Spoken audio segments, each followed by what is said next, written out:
Bonjour, vous êtes sur Free Matin, proposition de loi portant amendement de la Constitution République du Bénin. La Commission des lois adopte le projet d'amendement, un premier vote favorable. La Commission des lois de l'administration et des droits de l'homme du Parlement s'est donc penchée sur le projet d'amendement de la Constitution République du Bénin. On se souvient que le chef de l'État béninois, au lendemain du rejet de projet de loi portant révision de la Constitution, le chef de l'État, disais-je, avait indiqué que ce dossier était classé. Il faut croire que le président Patrice Talon ne le pensait certainement pas. Nous ferons donc le débat sur cette question dans un instant. La une des journaux sera présentée par Kader Achirou. Bonjour. Bonjour à vous, Nadège Diwan. Bonjour à vous, chers amis internautes. À la une des quotidiens parus sur l'ensemble du territoire national ce matin, nous avons à la une de ces canards l'amendement proposé à la Constitution, le rapport adopté par la Commission des lois. Nous avons le deuil au Palais Royal d'Abomey. Nous avons la hausse des prix au niveau des postes de péage et de pesage. Et pour finir, nous avons la campagne cotonnière 2018-2019 qui s'annonce sous de bons auspices. Le condensé de l'actualité d'ici et d'ailleurs, Esther Toffa, vous êtes déjà installée. Bonjour. Bonjour Nadège Diwan, bonjour chers amis internautes. Au menu du bulletin d'information de ce matin, nous avons naturellement le démarrage du certificat d'études primaires dans quelques communes du Bénin, mais aussi la réaction du directeur général des infrastructures à propos de la hausse des frais de péage et de pesage. Dans l'espoir, 8e de finale de la Coupe du Monde Russie 2018, nous en parlons. Le Brésil et la Belgique se sont qualifiés hier en quart de finale en éliminant respectivement le Mexique et le Japon. Nous dira le reporter sportif dans un instant. L'horoscope du jour pour boucler Free Matin. Bienvenue, bonjour. Voici pour vous la une des journaux, une présentation de Kader Achirou. Bonjour à nouveau, chers amis internautes. Nous démarrons par le matinal qui titre ce matin en manchette: amendement proposé à la Constitution, le rapport adopté par la Commission des lois, le test étudié en plénière le jeudi prochain. Nous restons à la une du quotidien Le Matinal, à l'oreille droite de la une du Canard. Causerie scientifique autour de l'islam. La Fondation Mohamed VI prône la tolérance. Le quotidien Le Béninois Libéré titre en manchette: augmentation des tarifs aux postes de péage et de pesage. Les clarifications de Jacques Ayadi sont à découvrir à la page 3 de l'apparition du jour du Canard. Nous restons à la une du Béninois Libéré. Union sacrée des fils du Septentrion dans la dynamique unitaire. Talon, un vrai Tomenou. Le Canard, à travers une caricature, affiche une accolade forte entre Ablabi Tchane et Robert Bian. Matin libre, tractation pour réviser la Constitution du 11 décembre 1990. Maître Adrien Humbedi méprise les anciens présidents Thomas Bouniaï et Nicéphore Dieudonné Soglo. Nous restons avec Matin libre, bourse du travail des secrétaires généraux de centrales et confédérations syndicales à couteau tiré. Le Caribou, animation de la vie politique au Bénin, la liste des 250 partis et 18 alliances de partis connus, les partis sans récépissé, interdits d'activité. L'investigateur du jour, débat d'orientation budgétaire DOB pour 2019, les préoccupations majeures de l'honorable Louis Vlavonou. Le challenge: place plus accrue des femmes à l'Assemblée nationale. Bouniaï doit donner le top chez les FCBE avec des femmes en tête de liste. Azaria, Naomi et consorts attendent de pied ferme. Nous restons avec le challenge, promotion de la citoyenneté numérique pour le renforcement de la décentralisation et de la démocratie locale. Luc Setonji Atropo lance le premier comité technique 2018 du projet CITE-BJ. Nouveau courrier adhésion de l'UJD au sein du parti Restaurer l'Espoir. Candidat Zanaï élargit sa cote de popularité. Info Plus, grand moment de télévision sur la chaîne nationale. Ce soir, sans fioriture, Amoussou Bruno va tout dire. First Info, décès du roi Agoli Agbo, message de condoléances de Léa Divinayo Soglo. Ceci à découvrir à la page 2 de l'apparition du jour du quotidien. La Nation, commerce de réexportation vers le Nigeria, un nid de fraude. Nous restons avec La Nation. Deuil à Abomey, le roi Djedjelaï Agboli Agbo s'en est allé. L'économiste, augmentation des frais de péage et de pesage vers une hausse du coût du transport. Fraternité, toilettage de la loi fondamentale. L'amendement de la Constitution en bonne voie. La Commission des lois donne carte blanche à la procédure. La proposition de loi portant amendement de la Constitution est à découvrir dans les colonnes de l'apparition du jour du quotidien Fraternité. Toujours avec Fraternité, lutte contre l'insécurité au Bénin. La police tire sur un malfrat à Akasato. Et nous restons à la une de Fraternité pour finir ce matin. Financement de la recherche scientifique et de l'innovation, des approches identifiées à la journée de la renaissance scientifique de l'Afrique. Retour sur la une du quotidien du service public, La Nation, un nid de fraude fiscale. C'est bien ça, hein? Pas un nid de fraude. Un nid de fraude fiscale. Oui, vous ne l'avez pas fraude fiscale, précisé, oui, vous. oui. Un nid de fraude fiscale. La Nation et bien d'autres quotidiens sont disponibles dans les kiosques. Au prix de 300 francs CFA, vous les avez aussi et surtout en ligne. Nous passons au bulletin matinal d'information avec Esther Tofa. Bonjour chers amis internautes, l'examen du certificat d'études primaires CEP session de juillet 2018 a démarré ce lundi matin sur toute l'étendue du territoire national. La première épreuve, celle de compréhension de l'écrit, a été symboliquement lancée dans la commune de Gogounou et précisément à l'école primaire publique de Sori par le ministre chargé des enseignements maternels et primaires, Saliman Karimou. Cette année 2018, les candidats sont au total 221 752, dont 103 976 filles à aller à l'assaut du premier diplôme académique, ouvrant la porte du secondaire. Dans le département du littoral, 19 168 candidats sont répartis dans 48 centres de composition. Le lancement officiel des épreuves a eu lieu en présence du directeur départemental des enseignements maternels et primaires, du préfet du littoral et du maire de la commune de Cotonou. C'est le grand jour pour ces écoliers qui passent leur premier diplôme scolaire. Accompagnés pour la plupart par leurs parents ou tuteurs, ils sont venus à l'heure et conformément à leur numéro de table, se sont installés pour les premières épreuves. Ici, à l'école primaire publique de Gbegame Sud, un des centres de composition, le préfet du littoral, le maire de la ville de Cotonou et le directeur départemental des enseignements maternels et primaires ont procédé au lancement officiel des épreuves. Les examens du CEP sont constituent une première étape d'évaluation des connaissances de nos enfants et cela revêt d'une grande utilité pour le gouvernement. Vous savez, l'éducation des enfants pour nous est capitale dans le sens que le pays a besoin de relève. Et par rapport à ça, c'est heureux que l'année ne soit pas blanche et je voudrais remercier l'ensemble des acteurs qui ont contribué à cela. Donc je voudrais souhaiter bonne chance à nos enfants et que les résultats, comme je le dis toujours, reflètent les niveaux et que nous puissions remonter la pente avec des mesures qui sont en cours et en ce qui concerne le système éducatif. Cependant, les autorités se réjouissent de la tenue effective des examens après toute cette secousse qu'a connue le secteur éducatif au Bénin. On est très heureux de lancer ce matin les examens du CEP parce qu'il y avait eu beaucoup d'inquiétudes. On a passé toute la journée d'hier avec le préfet, avec le directeur départemental de l'enseignement maternel et primaire, pour faire en sorte que, puisqu'il y avait eu des pluies, pour faire en sorte que les élèves composent dans de bonnes conditions. Que malgré les menaces de la météo, qu'on va finir bien cette première étape des examens qui marque qu'effectivement l'année n'a pas été blanchie. Malgré les intempéries de la nature, toutes les dispositions sont prises pour permettre aux candidats de composer dans de bonnes conditions. Toutes les conditions sont réunies, étant donné que nous avons des agents de sécurité pour assurer la sécurité des lieux.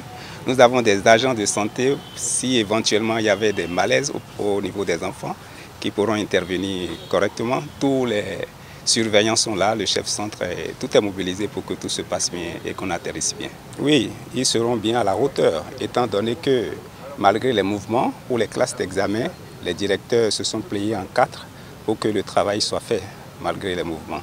Donc il n'y a pas d'inquiétude à cela. Les élèves sont bien préparés et ils composent dans de bonnes conditions. Il faut noter que les compositions se poursuivent dans les centres d'examen jusqu'au mercredi prochain. Au centre d'examen de Calavi, quartier 1, ils sont au nombre de 583 sur 593 à composer au cours de la première journée. Une journée au cours de laquelle parents de candidats et surveillants ont joué leur partition. Voici le constat de la rédaction.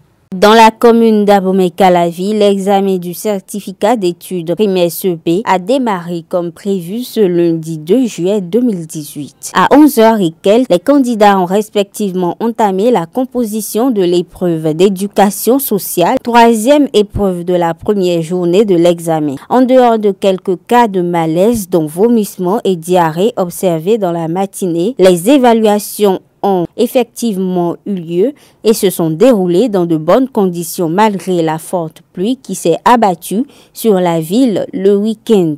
Selon le calendrier établi par le ministère, on a accueilli les surveillants, les candidats, on a installé les candidats aussi à partir de 7 heures déjà, ils sont déjà prêts. Il y a des parents qui ont négligé un peu les enfants et ce matin, on a senti des vomissements, des diarrhées au niveau des candidats lors du lancement de la première épreuve même.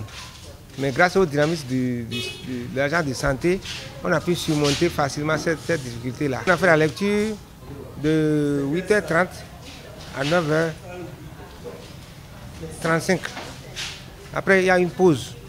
La deuxième épreuve lancée, c'est l'expression écrite qui a commencé de 10h à 11h05. Maintenant, bientôt, on va lancer la troisième épreuve qui concerne le S, l'éducation scientifique sociale. À l'entrée du centre d'examen quartier 1 de Calavi, plusieurs parents d'élèves attendaient leurs enfants. Ils ont pour la plupart hâte de revoir leurs enfants à la sortie pour s'enquérir de leur première journée d'examen. De plus, ces derniers espèrent un bon déroulement pour la suite. Nous sommes venus le voir, mais il paraît qu'ils n'ont pas encore fini de composer. Il faut que ça se passe bien, dans les meilleures conditions, pour que l'année ne soit pas inutile pour eux. Je souhaite une très bonne composition à tous les amis et j'invite aussi les parents d'élèves à assister davantage les élèves pour la réussite des examens. Examen là, nous conduisons d'agbewe, mido, lo mi bado yade midi, yade village de suji kaka ni hueropo, ena imbona in, no yaya ni ya, mino dindin, do nu kunwe, o ma o kana blo, boy na din, no Jesus sin come. Très tôt le matin, nous l'avons amenée. Elle est dans le centre. Et j'espère que tout se passe bien aussi à l'intérieur. Qu'elle finisse en beauté. Qu'elle finisse en beauté et que tout se passe bien. Et que même la correction et tout se passe très bien. Vous n'êtes pas sans savoir qu'il y a eu 3 mois et plus de grève. Donc nous espérons que les attentes seront comblées et définitivement comblées. Le mardi 3 juillet, les candidats affronteront l'épreuve des mathématiques, une épreuve redoutée par bon nombre d'apprenants. Dans le même registre, il est interdit tout au long du déroulement des différentes épreuves du certificat d'études primaires l'animation de petits marchés au sein des écoles. Une réforme du ministre des Enseignements maternels et primaires qui vise à faire régner un calme absolu dans la cour afin qu'aucun bruit externe ne puisse perturber la quiétude et la concentration des candidats. Suivons les précisions à cet effet du chef centre de Jéricho et de Bégamé Sud. Ils sont au micro de Mathilde Sabi et de Mounir Dorego. Au centre de Jéricho 2, les vendeuses se sont installées dans le complexe. Mais à 7 heures, quand on a sonné, on les a fait sortir. Ils sont dedans parce que nous sommes au bord des pavés et laisser les enfants sortir pour aller au dehors, ça peut nous compromettre. Donc les vendeurs n'étaient pas dans l'école quand les enfants composaient. Il est dit que toute autre personne étrangère à la composition doit rester à l'extérieur du centre. Donc, il y a les vendeuses de l'école, du centre, qui sont habituées. Vous connaissez, vous savez que le centre, c'est un grand centre. Alors, derrière, très loin là-bas, il y a les bonnes dames qui se sont installées. Derrière là-bas. Et la disposition est que si vous passez là, vous allez voir qu'elles ne sont pas là. Tout est enfermé là. Et puis elles disparaissent, elles restent au dehors. Et c'est à la pause qu'elles reviennent maintenant vendre aux enfants. Et puis après, elles partent. Si à Cotonou, tout semble bien se passer à Ekpé, à quelques kilomètres, la situation n'est pas reluisante. Les parents d'élèves déplorent l'état dégradant des routes et pistes de desserte qui, à travers les états défectueux, constituent un véritable handicap à l'accessibilité au centre de composition. Suivons quelques-uns d'entre eux au micro d'une équipe de la rédaction.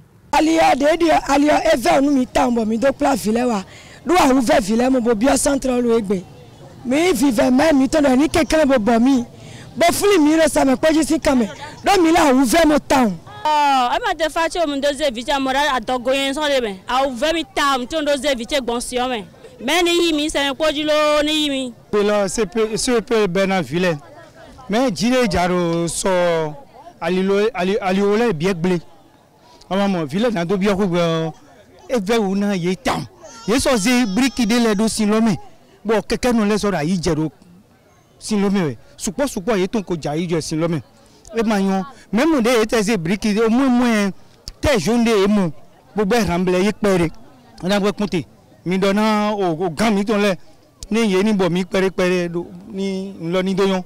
C'est le jour J de CEP pour les enfants. Vraiment, les enfants, ils ont rencontré assez de problèmes. La voie est impraticable. Vous-même, regardez, de l'eau partout. On ne sait pas, ils ont versé des caillasses. Ils ont pris 2 voyages de sable. Ce n'est pas sable terre jaune. Ils ont versé. En tout cas, le travail est mal fait. Vous voyez, calvaire. Les enfants tombaient aujourd'hui. Même quelqu'un est... 2 enfants sont tombés avec leur cahier de choix.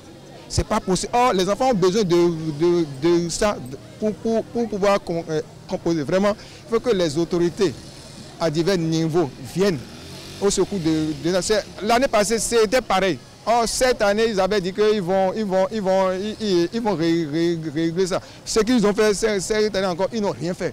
Pour nous, ils n'ont rien fait. Ils n'ont qu'à paver la voie pour rendre la voie là accessible à tout le monde.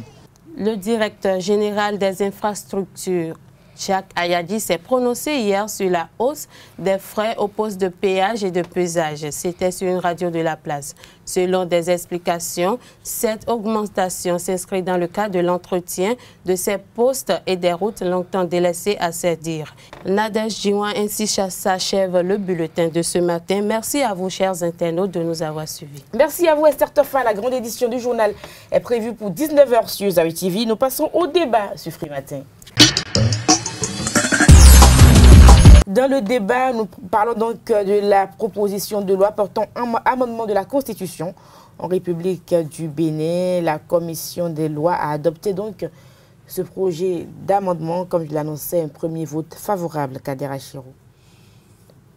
Le rapport a été adopté par la commission des lois hier.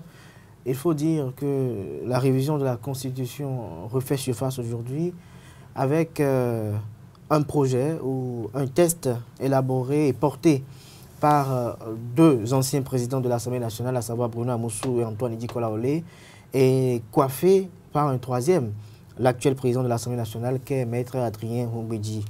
Il faut noter que cette dynamique s'inscrit dans la dynamique également, excusez pour la tautologie, de pouvoir restaurer un peu l'état de droit avec en ligne de mire ou en lice, ce qu'il faille faire pour que désormais la loi fondamentale soit en phase avec les réalités actuelles et soit en phase avec les textes et lois votés récemment à l'Assemblée nationale. Le code pénal a été revu. Il y a des dispositions qui ont été revues, il y a des dispositions qui ont été zappées, d'autres ont été réécrites, mais il y en a d'autres qui sont inscrites dans la Constitution depuis 1990 et qui n'ont pas été modifiés. Donc il faut peut-être le toucher cela. Également, on a proposé au niveau de ce nouveau test de pouvoir coupler les élections. C'est-à-dire quoi? Après la présidentielle, il faut qu'on pense au communal et aux législatives pour qu'en une année, les 3 élections soient faites pour éviter que l'on soit permanemment dans le fait d'élections à organiser. Ce qui fait qu'également, nous n'aurons plus à être intempestivement en période électorale et nous n'assisterons plus à des tractations politiques, à des décisions politiques dans la finalité de pouvoir s'acquérir ou peut-être posséder peut-être un électorat. Donc je pense que l'idée est salvatrice dans l'ensemble généralement. Les uns les autres qui sont contre ce projet et qui, depuis un certain moment, sont en train de parler d'une révision en catimini de la Constitution, même si ils ont oublié que le législateur qui avait refusé ou qui demandait forcément un consensus autour du toilettage de la loi fondamentale avait quand même prévu des dispositions auxiliaires pour quand même, un temps soit peu, revoir les choses de part et d'autre pour permettre de fonctionner, ou peut-être pour permettre à l'appareil de l'État de fonctionner sans avoir à toucher intégralement dans le test. Donc je pense que dans l'ensemble, certaines choses ont été faites et ce qui est demandé aujourd'hui n'est pas une chose sorcière et je pense qu'il n'y a pas péril en la demeure. Donc il faut au-delà de tout comprendre les enjeux du moment. Il faut comprendre un peu que les réalités de 1990, les réalités politiques de 1990 ne sont pas les mêmes avec celles de 2018 et donc il faut le faire. Maintenant, il faut arrêter cette polémique de penser que c'est encore Patrice Talon qui est au devant de la scène, même si dans l'ombre, l'intéressé peut peut-être tirer les ficelles. Il faut comprendre qu'aujourd'hui, il y a également 2 anciens présidents de l'Assemblée nationale qui ont eu à être des acteurs majeurs en ce qui concerne l'élaboration de cette constitution. Il s'agit de Bruno Amoussou et d'Antoine Djikola Olé, et qui comprennent aussi que en 1990, du 11 décembre 1990 à 2018 aujourd'hui, en juillet 2018 aujourd'hui, les réalités ne sont pas les mêmes. Et donc, il faut revoir un peu les choses, réajuster un peu les choses pour permettre véritablement de développer le pays pour qu'à la finalité, nous ayons le bonheur ou peut-être le développement tant espéré depuis la conférence nationale, le bonheur tant espéré et tant prôné par les différents chefs d'État successifs qui sont succédés pour que véritablement nous puissions prendre le pas et être au rang des nations numériques. Carles Kétomé, est-ce qu'il faut désormais prendre les propos du chef de l'État avec beaucoup de pincettes? Candidat, il avait dit qu'il fera un mandat, après il nous a dit qu'il l'avisera. Et puis au lendemain donc, du rejet du projet portant révision de la Constitution, il avait également indiqué que c'était un dossier classé. Le dossier revient sur la table. Mettre en doute les propos du chef de l'État. À prendre avec pincettes, bon. Pas à mettre en doute, c'est quand même l'autorité. Non, mais à mon sens, les 2 thèmes sont très proches dans leur explication. Mais à mon avis, je crois que le sujet de la révision de la Constitution ne refait pas surface, mais c'est un sujet d'actualité. Un sujet que le Bénin ressasse depuis 1996, parce qu'à peine à la fin du premier mandat, après la conférence nationale, le premier président qui a été là, Kérékou était revenu, le chef de l'État, Mathieu Kérékou, et il avait déjà essayé de réviser la Constitution.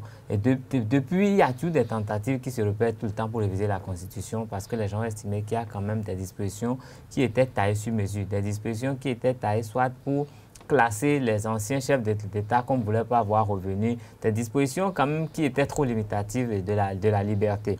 Et donc, tous les gouvernements qui ont dirigé le Bénin ont souhaité qu'on puisse réviser cette constitution. Il y a eu tellement de tentatives et toutes les tentatives ont échoué parce que la classe politique ne se faisait pas confiance. Les gens doutaient du fait que ceux qui allaient être là quand ça se ferait pourraient tirer un peu le droit de leur côté. Mais il faut savoir qu'on a besoin de le faire pour aller de l'avant. Le président Talon, depuis la campagne électorale, a toujours dit qu'il fallait réviser la constitution pour que le Bénin puisse être bien dirigé. Et il est venu pour ça. Je dirais qu'il est venu pour ça. Et sans ça, il me semble qu'il serait vraiment difficile de mettre en branle... Il aurait pu y penser, on ne parle de dossiers classés. Tous les projets.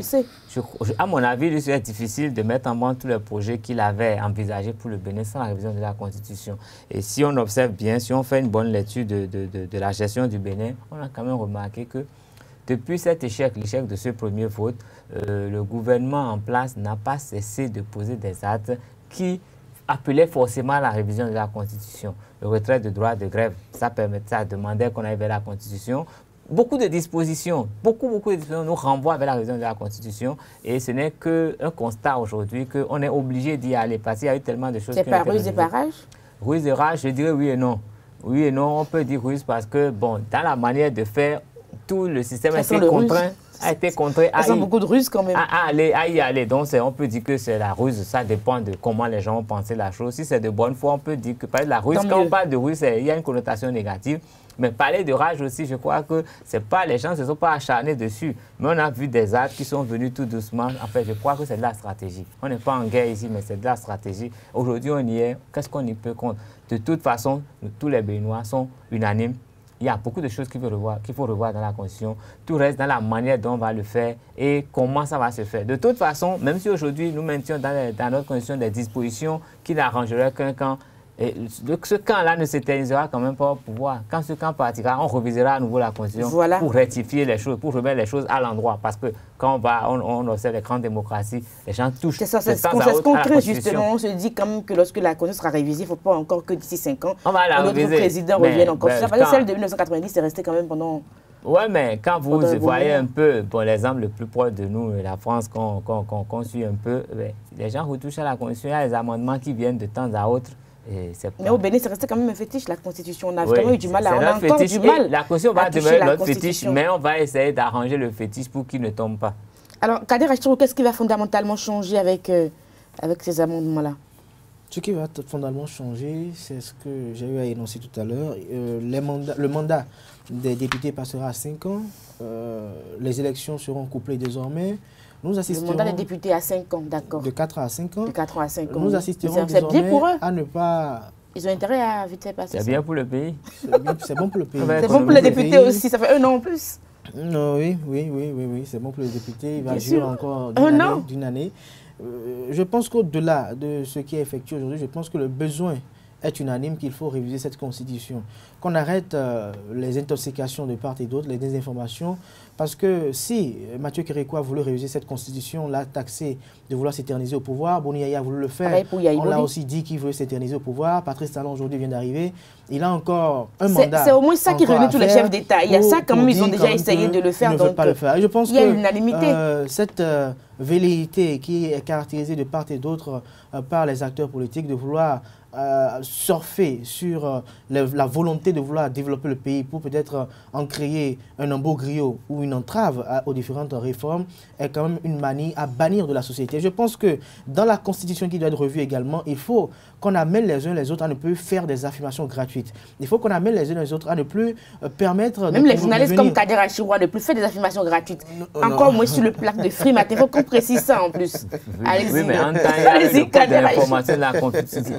Voilà, qui va régler rapidement. Le code du numérique. Toutes ces causes. On va lire le code du numérique ensemble. Aujourd'hui, mais on en reparlera demain sur le plan de Frimatin. Là, vous nous ferez une affirmation gratuite ici. Allez-y. Je n'affirme rien gratuitement. Je pense que je donne ce que je souhaiterais, mon apport au développement de cette nation. Je pense qu'il faut éviter, il faut pallier à cela, parce que c'est très facile de voir un acteur politique venir dire on détourne, on siphonne les caisses de l'État, la gouvernance est autocratique, elle est despotique, sans pouvoir peut-être apporter des arguments pertinents, percutants, qui prouvent et qui décident cela.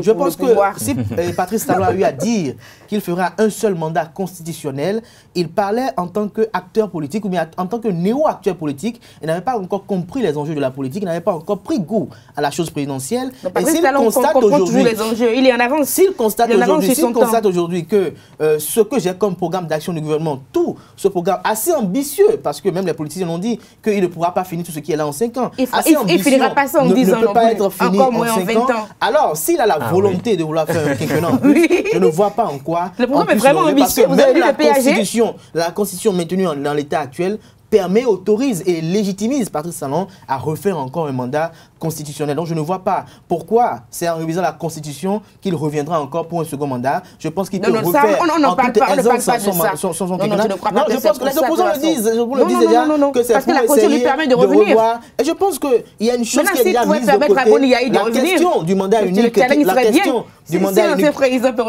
question du mandat unique était véritablement la vraie forme de discorde, parce qu'il faut retenir quand même que si en 2017 ce projet avait échoué, c'était qu'il y avait une disposition qui vraiment gênait tout le monde. C'était la disposition d'instituer dans la Constitution le fait de faire un mandat unique de 7 ans. Et donc, ça ressemblait à de la dictature. Pas de la dictature, parce ça y ressemblait. J'ai pas dit, ça ressemblait à de la dictature. Parce que le chef de l'État peut décider de faire 5 ans ou 5 ans et parti, comme moi je peux décider de ne pas faire 5 ans et parti. Il n'y avait pas un consensus d'abord autour de la question, mais également autour du fait qu'il fallait faire la durée du mandat de 7 ans. Parce que quand on assiste peut-être un dirigeant. 7 ans, on parle de 5 ans là. Oui, mais Patrice Talon à l'époque voulait un mandat unique de 7 ans. Il ne pouvait pas vouloir ça parce que la Constitution ne le permet pas. Il proposait ça. Il proposait parce qu'il ne pouvait pas vouloir ça. La Constitution ne le permet pas.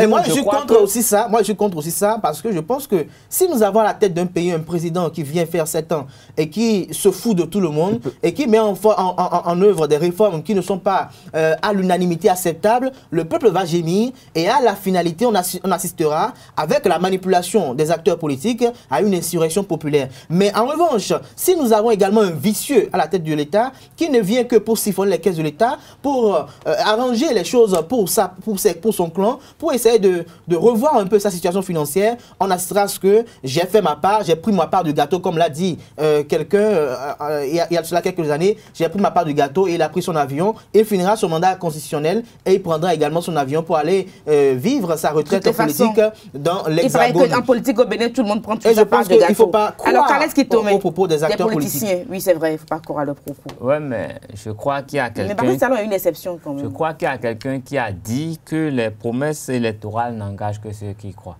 Donc, avoir promis un mandat pendant les élections, la campagne pour les élections, ne équivaut pas au fait de vouloir vraiment le faire. Les réalités peuvent changer en cours de route. Mais jusque-là encore, il n'a pas avisé. Le chef de l'État, il peut bien faire, il peut partir d'ici 2 ans et demi. Je ne suis pas en train de dire qu'il a décidé de rester, mais je dis que les contextes peuvent changer à tout moment. À un an après, il peut changer de décision. Comme il peut dire qu'il va partir en toute élégance. Et moi, personnellement, j'aurais suscité sa candidature parce que j'ai souscrit à toutes les réformes qu'il engage. Mais moi, personnellement, j'aurais accompagné avec beaucoup d'élégance, en toute élégance. De toute façon, il doit revenir parce que l'État est en train de revenir dans la cité. La beauté de la démocratie. Ils usent en fait avec le Béninois. Les Béninois usent le président Patrice Talon. Vous ne le voyez pas? Il est fatigué, il faut qu'il se repose. Il est au service de la nation. Qu'il prenne du temps pour sa famille. Après 5 ans, il prendra de repos. Et nous, on a envie de le voir en pleine forme. Il faut qu'on le laisse se reposer. Il faut qu'on discipline les gens. Si se fatigue à faire progresser le Bénin, bon, on rend grâce à Dieu. Et puis les vacances gouvernementales, ça devient... On aura le temps d'en reparler. Il a dit devant les imams que son Dieu l'a donné la chance de faire changer les choses et qu'il ne peut pas ne pas faire changer les choses. Et donc Patrice Talon, en voulant faire changer les choses, devra faire encore un second mandat constitutionnel pour que les uns les autres... Pour que l'État... Vous méritez beaucoup de repos. La question n'est pas d'actualité. La question n'est pas d'actualité. On y revient. Non, elle est déjà d'actualité parce que les députés, c'est pas majeur. Comment dire, moi, je le raccompagnerai en toute élégance. Le président mérite de partir en toute élégance. S'il continue ça à lancer, moi je préfère le voir revenir que de voir ce que j'ai vu pendant tout le temps. Les Béninois ne méritent pas un président comme Patrice Talon parce qu'en fait Patrice Talon il a beaucoup de cran, il a beaucoup d'énergie, il veut développer le pays. Mais les Béninois ne le comprennent pas. Il n'y a pas de maturité. Il faut tout faire pour le garder le plus longtemps possible. Voilà, et moi d'ailleurs, cette proposition d'un mandat de 7 ans, je trouve que c'était une bonne chose. Dans la mesure où on a vu tous les chefs d'État qui ont fait 10 ans. Les 5 premières années, les 2 premières années ont été très bonnes. À partir de la 3e année, quand les gens ont commencé à penser au 2e mandat, tout est parti en défioriture. C'était pas le débat. C'était pas le débat. Non, on parle de la Constitution. Tout ce qu'on a pu retenir, c'était que tout le mandat était négatif. Alors que c'est après du moment où Yahi a commencé à penser à un second mandat qu'il a eu laissé aller. C'est vrai. Il a fait de bonnes choses au début. Dès qu'il a commencé à penser à ça, tout est parti. Le président Kérékou était arrivé. Au début, c'était bon. Tout le monde était content. Quand il était revenu. Parce que tout le monde avait pris sa part. Non.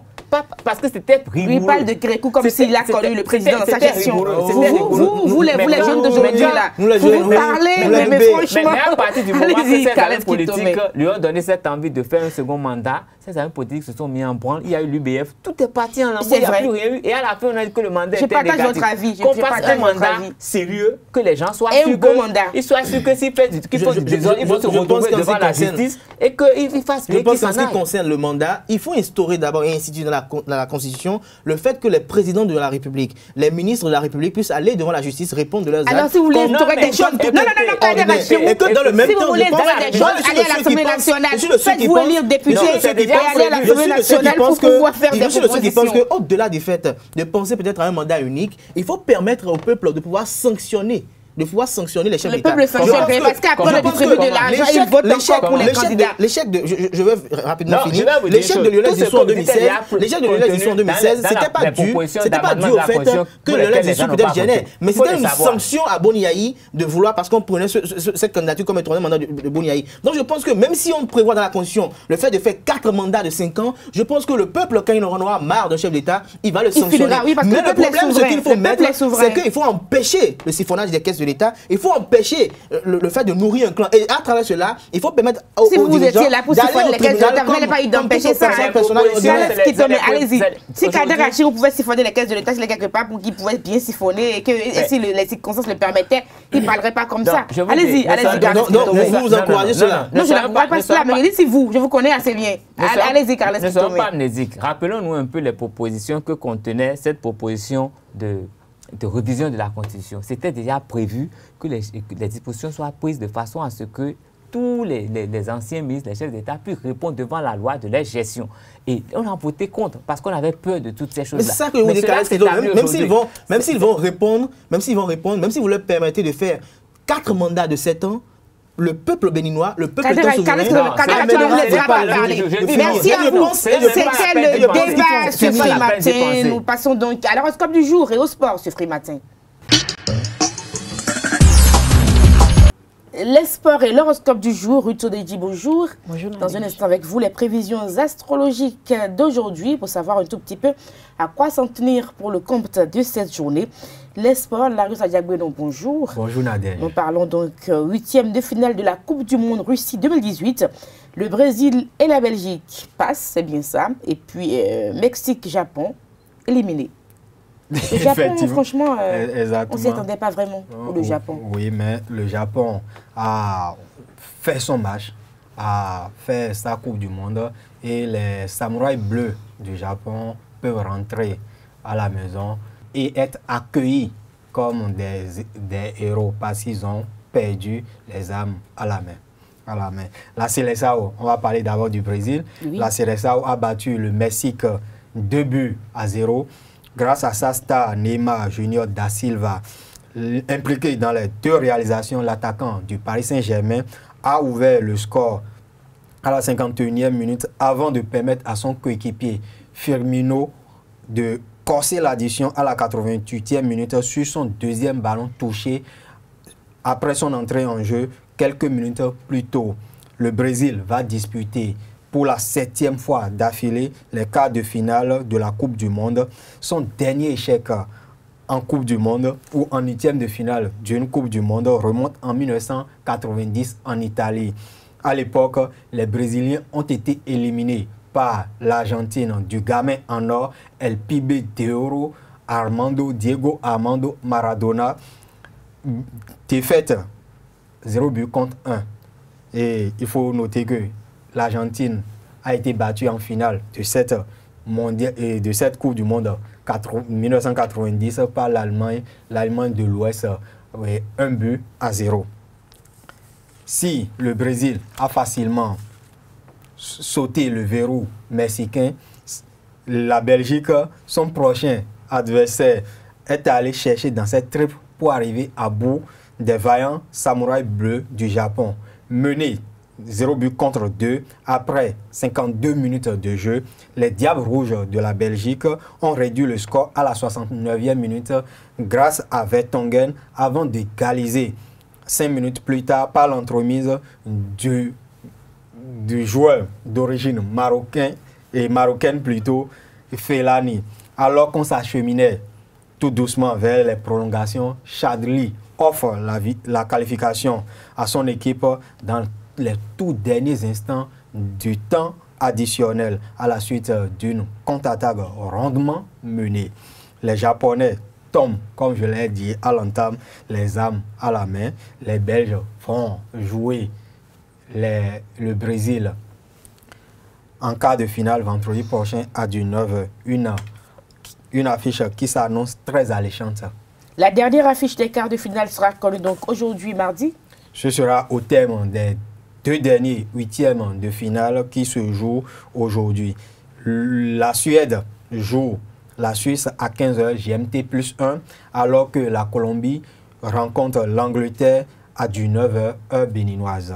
Et sur le plan national, Larios Adiagbeno, toujours en foot, l'équipe nationale des moins de 20 ans du Bénin prépare son déplacement sur Accra, donc au Ghana, dans le cadre du dernier tour des éliminatoires du championnat d'Afrique des Nations CAN U20 Niger 2019. Afin de mieux peaufiner les stratégies pour aller à l'assaut des Blacks satellites du Ghana, les écureuils juniors reçoivent en match amical retour leurs homologues des Panthères du Gabon le 8 juillet prochain à Cotonou. L'équipe gabonaise est déjà arrivée à Cotonou il y a quelques heures. À l'aller, le samedi dernier, les Béninois ont perdu 2 buts contre 3 après avoir mené 2-0 la partie. Ibrahim Ogoulola est l'auteur des 2 réalisations béninoises aux 31e et 33e minutes de jeu. Le Bénin, pour le compte du dernier tour aller des éliminatoires de la CAN U20 Niger 2019, se déplace sur Accra le 13 juillet prochain, tandis que les Gabonais, les Panthères du Gabon, vont se déplacer à Ouagadougou pour s'opposer aux étalons juniors de Burkina Faso. Il faut dire que Valère Wandinou et son équipe, depuis le 20 mai dernier, à la suite de leur qualification pour ce dernier tour des éliminatoires, ont continué à travailler, à bosser, et depuis le lundi dernier, les écureuils sont rentrés en campement. C'est ce qui a permis à l'équipe d'effectuer les déplacements de Libreville pour jouer le match amical aller. Et il faut leur souhaiter du courage et bonne chance à nos écureuils. Il est vrai, oui, nous sommes loin des sensations du mondial russe. Ça serait quand même bien, oui, allez-y. Nous sommes loin des sensations du mondial russe, mais on aimerait également vivre à la fin de cette double confrontation entre les Blacks satellites du Ghana et nos vaillants écureuils juniors, ces mêmes émotions ici à Cotonou. Mais est-ce qu'on peut pas faire une pétition pour que les juniors ne s'appellent pas écureuils, qui est en fait un autre nom pour les... On ne peut pas signer une pétition pour ça, pour les moins de 20 ans, parce que c'est la fine fleur qui arrive, pour qu'on ne les appelle pas les écureuils quand même. Vous avez quoi contre le nom écureuil? Franchement, on refera le débat. On refera le débat sur les sports ici avec vous, Carlos Kitome, Kader Achirou, et vous, Larios. Parce qu'il faut qu'on signe cette pétition-là pour que nos écureuils juniors évoluent très bien, avec l'air sain en fait. Parce que l'air des écureuils, franchement... Les dirigeants, les autorités en charge de nos sports ont déjà essayé non, les écureuils juniors, moi je parle même pas des grands, ils peuvent garder le nom jusqu'à partir avec. C'est pas le problème. On ne peut pas changer. Mais oui, pour les juniors, qu'on les épargne de cet environnement-là. On ne peut pas changer le nom des écureuils juniors sans toucher au surnom de l'équipe nationale ou des équipes nationales du Bénin. Ça dépend, le peuple est souverain. On peut faire une pétition et on va changer rien que pour nos juniors. Parce qu'eux, ils ont de l'avenir, les juniors. Ils jouent bien, ils sont bien encadrés. Et il y a de l'espoir avec eux, c'est la fine fleur. Mais le simple fait de les appeler les écureuils, ça risque de tout gâcher à l'avenir. C'est pas notre souhait. Non, selon vous, vous voulez qu'on leur donne quel nom? Moi, je ne sais pas, franchement. Il faut commencer par là. On va réfléchir tous. On est compétents au Bénin pour réfléchir au moins. Peut-être les antilopes. Il y a beaucoup de noms qui peuvent quand même les révéler. Ou les vaudous. Il faut qu'on révèle un peu. Non, pas les vaudous. Il faut qu'on révèle un tout petit peu. Les Raviosos du Bénin, par exemple. C'est déjà quelque chose. Merci à vous, Larios Adjagbenon. C'était l'espoir sur Free Matin. Voici l'horoscope du jour avec Ruth Sodiji. Mesdames et messieurs, amis internautes, bonjour. Vous serez d'attaque pour convaincre, rallier, fédérer et vous assurerez la pérennité de vos projets. Ainsi prédit la pleine lune pour ce mardi 3 juillet 2018. Ouvrons le livre de la prédiction par nos amis béliers. Voilà que les circonstances deviennent plus faciles en famille. Amis béliers, vous aurez la liberté d'agir sans influence ni contrainte. Il y a des joutes verbales en perspective chez les amis taureaux. Vous allez convaincre et aplanir vos différences sans utiliser vos amants et ceci tout en douceur. Pour les amis gémeaux, l'enthousiasme de certaines personnes vous rend soupçonneuse. Faites des vérifications avant de les mettre en doute. Amis cancer, ne vous étalez pas ou prendre d'autres mesures dans vos discours. Consacrez-vous à vos priorités du jour en toute discrétion. Chez les rois de la forêt, un changement de carrière devient possible. Vous avez le choix. Soyez réceptifs et étudiez toutes les possibilités. Pour les hauts et les bas, chers amis balance, une atmosphère d'insouciance vient teinter vos amours de voile d'optimisme. C'est le moment idéal. Vous profiterez pleinement des bonnes choses de la vie. Ne restez pas sur vos doutes. Allons à présent chez les amis Scorpions. C'est le fait d'innover et de sortir de vos convictions qui vous sera le plus porteur de chance aujourd'hui. Pour les Sagittaires, l'équilibre revient plus facilement dans votre vie financière pour le rapport des autres et surtout par le conseil des uns et des autres. Amis Capricorne, à présent, restez ouverts au projet de votre partenaire sans vous fâcher. Profitez-en pour envisager l'avenir à deux à partir d'aujourd'hui. Amis Verseau, des discours avec vos proches seront fructueux et vous donneront des idées neuves et fertiles pour vos finances. À présent, les amis Poissons, pour mettre un thème à la prévision du jour, vous vous sentirez basculé par les imprévisions de votre travail. Admettez cela, cela vous serait utile pour l'avenir. Chers amis internautes, ravis de vous avoir servi, que cette pleine lune illumine ce mois-ci. C'est la fin de votre émission matinale Free Matin que nous avons eu du plaisir à vous présenter. C'est donc la deuxième journée pour les épreuves du certificat d'études primaires pour nos enfants qui composent donc au CEP. Beaucoup de courage à eux pour la suite. Au revoir et portez-vous bien.